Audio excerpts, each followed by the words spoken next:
you're gonna sell this full time after that? No. Why? It's good. Welcome home. Welcome home. The idea of making connections is really my biggest takeaway from this season of Growing Wild. Because if we all start to connect the dots, we'll understand what it takes for food to actually reach our plates. If you can grow any food, you're taking the pressure off the farmers. That saves trees. It would be great if more circular urban farm systems can be built.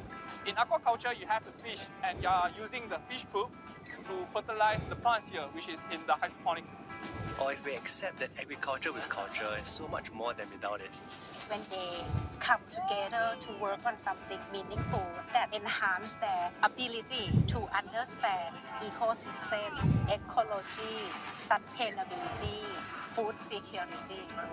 Then it will truly be a brave new world. I think what's important is that the farmers continue to innovate and we continue to bring this innovation to the consumers and we need to build relationships with them. Wow, it's amazing. And it becomes a very nice journey for the consumers as they learn about what can be done in Singapore. Okay, this is it. We are starting a real business after today, Magic Tacos.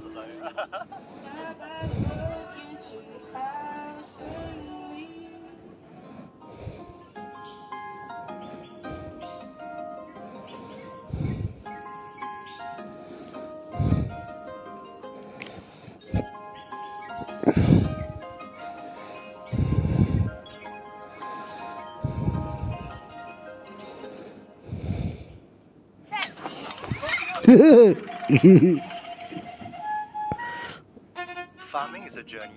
A journey filled with surprising people.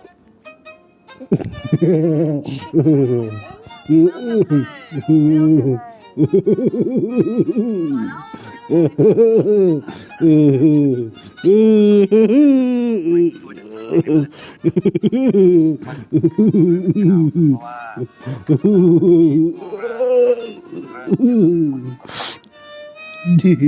Lessons that will hopefully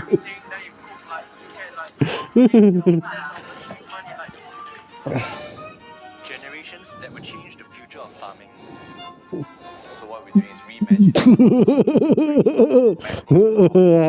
the heart of everyone's life. Join me, Chris Liao, on this journey of discovery.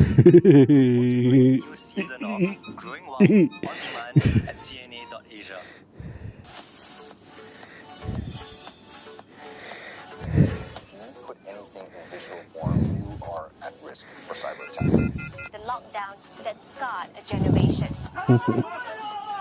सबसे बड़ी बात तो ये है कि तालीम एक window है एक पूरी complete universe Pulau Senang became an island of terror. He hacked his body. And then he was burned alive by the very people he want to help. Iran became like a hell.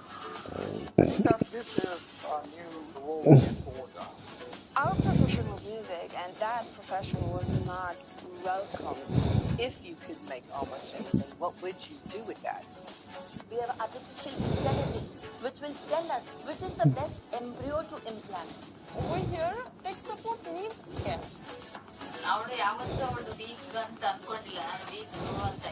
Kalau Mila waktu main itu kayak ngerasa seneng bangga sama diri sendiri.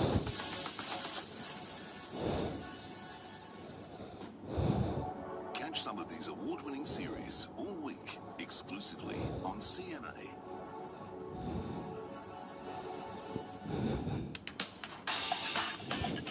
Hello, thank you. Saya datang sini untuk sesi baik. Sebab apa undang dia nak kena keluar daripada sebelum pukul 7 dan balik pukul 7 malam lah. The S3P operators decide the operating hours. If they run a kindergarten, the ground sleepers will vacate the place at 6. You cannot go back to shelter if no place to go.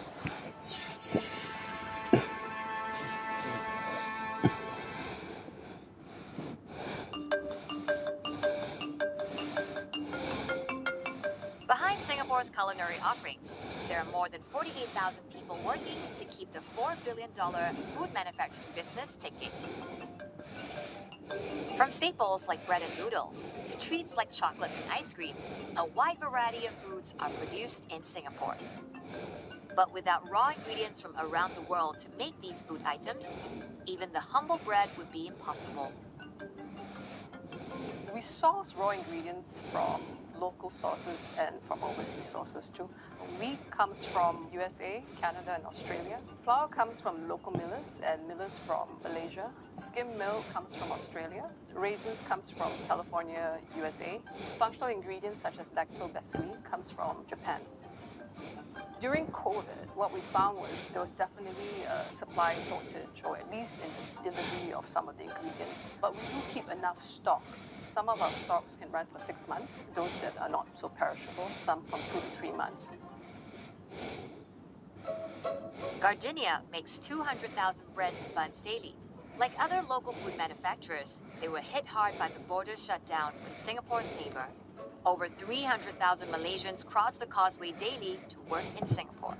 Most of our production staff and operation staff, they actually ride their motorbikes to come to Singapore to work in our factories. We had this great challenge of finding manpower. And of course, we couldn't do it overnight. So immediately what we did was we closed our small production unit, moved the workers to the main line, which produces white and wholemeal bread. We managed to work with the union to get workers from other industries who had suffered during the COVID. One strategy to future-proof against such disruptions is to increase automation. Singapore's food manufacturing industry has been emphasizing the need to implement automation, mechanization, and robotics. This is part of the country's bid to be a leader in the global food tech market, which is estimated to be worth some $335 billion by 2022. Food technology, even globally, is an emerging area.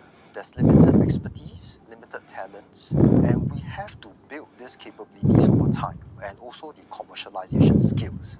This is an area, however, that Singapore sees as important and strategic, and we are prepared to invest the resources and also take a patient view towards developing it. And we expect to drive nearly 100 million investments in the coming years into disruptive agri-food tech companies.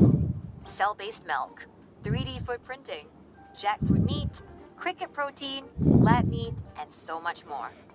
Singapore's food innovation startups are pushing boundaries. By 2050, the world will need to be producing 70% more food with significantly less natural resources. In a region which prides itself on its rich food landscape, can we get used to a whole new way of eating?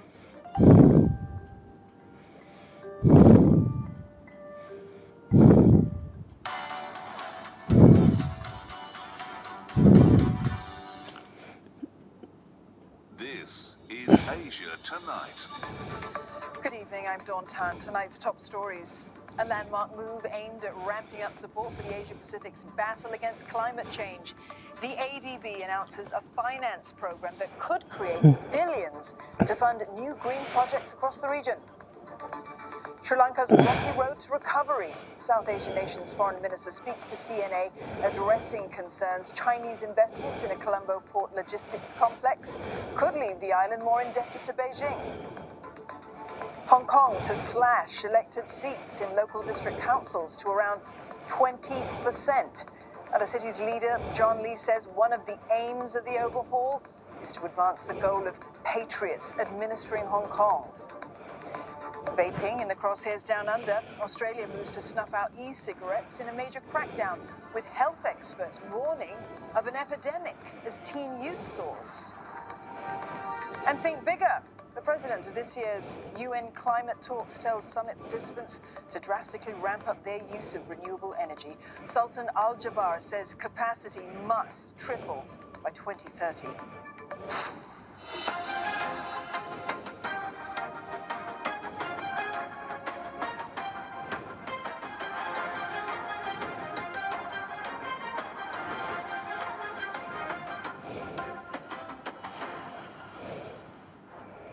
I'm Jill Newbronner. Also tonight, authorities in Malaysia search for 3 crew members from an oil tanker that exploded off the country's coast yesterday. The cause of the fire remains under investigation. Plus, designers and style icons, Hollywood stars and influencers gather in New York for the Met Gala, with many paying tribute to the late German fashion designer Karl Lagerfeld. And over in business, the International Monetary Fund raises its economic forecast for Asia, saying the continent will contribute around 70% of global growth this year. And half of that will come from China and India. Also ahead, Hong Kong's economy emerges from recession as the reopening of its borders revives spending.